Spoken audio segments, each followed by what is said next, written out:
राज ठाकरे आज मुख्यमंत्री शिंदेंना भेटणार. पुण्यातील पूरग्रस्तांना मदत मिळण्यासाठी निवेदन देणार. राजकीय आणि आरक्षणाच्या विषयावरही चर्चा होण्याची शक्यता. उद्धव ठाकरेंची तोफ आज पुण्यामध्ये धडाडणार. ठाकरे गटाचा आज शिवसंकल्प मेळावा. उद्धव ठाकरे शिवसैनिकांना मार्गदर्शन करणार. पुणे शहरातील कोथरूड शिवाजीनगर कॅन्टोन्मेंट कसबा मतदारसंघ घ्या. शिवसैनिक आज उद्धव ठाकरेंकडे मागणी करणार. सांगली लोकसभेचा दाखला देत बाळा भेगडेंकडून मावळ विधानसभेमध्ये बंडखोरीचे संकेत. अजित पवार गटाचे आमदार सुनील शेळकेंच्या मतदारसंघावर बाळा भेगडेंचा दावा.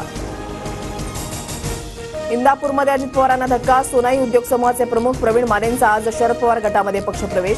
इंदापुरातून उमेदवारी मिळण्याची शक्यता. चंद्रपुरात ठाकरे गटाच्या युवासेना जिल्हा प्रमुखाच्या घरी काडतुसांचा साठा. विक्रांत सहारेच्या घरी पोलीस पथकाची संयुक्त कारवाई. मुंबई हायकोर्टाचा लाडकी बहीण योजनेला स्थगिती देण्यास नकार. याचिकेवर पुढील सुनावणी मंगळवारी. करदात्यांच्या पैशाचा अपव्यय असल्याचा याचिकाकर्त्यांचा आरोप.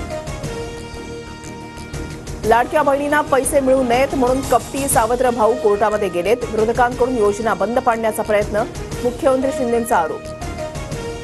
विधानसभेच्या पार्श्वभूमीवर योजना. 2 महिन्यानंतर लाडक्या बहिणीला काही मिळणार नाही. कर्जाचा डोंगर करून हे पळून जाणार.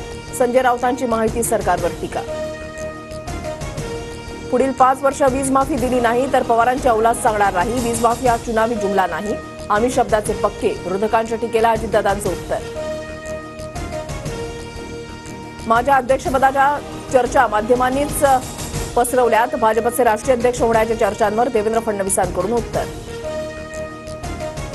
दिल्लीमध्ये महिनाभरामध्ये मोठ्या घडामोडी. शरद पवारांनी सांगितल्याचा शेकापच्या जयंत पाटलांचा गौप्यस्फोट. तर दिल्लीच्या राजकारणामध्ये असं काहीही होणार नाही. प्रफुल्ल पटेलांकडून स्पष्ट. वेषांतर करून दिल्लीत गेल्याचं सिद्ध झाल्यास राजकारणातून संन्यास घेईल. नाहीतर आरोप करणाऱ्यांनी संन्यास घ्यावा. अजितदादांचं सुप्रिया सुळेंना आव्हान. पश्चिम रेल्वेवर आज रात्रकालीन तर मध्य आणि हार्बर रेल्वे मार्गावर उद्या मेगा ब्लॉक. पश्चिम मार्गांवर वसई रोड ते भाईंदर आणि वडाळा रोड ते मानखूर ब्लॉक असणार. साताऱ्याला 1 ते 5 ऑगस्ट दरम्यान अतिवृष्टीचा रेड अलर्ट. जिल्ह्यातील धबधबे आणि पर्यटन स्थळांवर 5 ऑगस्टपर्यंत प्रवेशबंदी. 21 ऑगस्ट ते 4 सप्टेंबर कालावधीमध्ये यूजीसी नेट परीक्षा होणार. एनटीएकडून वेळापत्रक जाहीर. खडकवासला धरणातून मुठा नदीपात्रामध्ये 21,000 क्युसेकनं पाण्याचा विसर्ग. पुणे जिल्ह्याला 5 ऑगस्टपर्यंत पावसाचा ऑरेंज अलर्ट.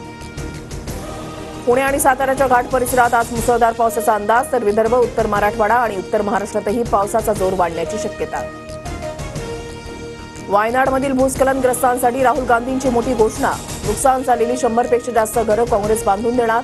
राहुल गांधींकडून नुकसानग्रस्त भागाची पाहणी. पॅरिस ऑलिम्पिकमध्ये नेमबाज मनू भाकरला पदकांची हॅट्रिक करण्याची संधी. 25 मीटर एअर पिस्तूल प्रकारामध्ये अंतिम फेरीमध्ये धडक. आज दुपारी 1 वाजता अंतिम फेरी.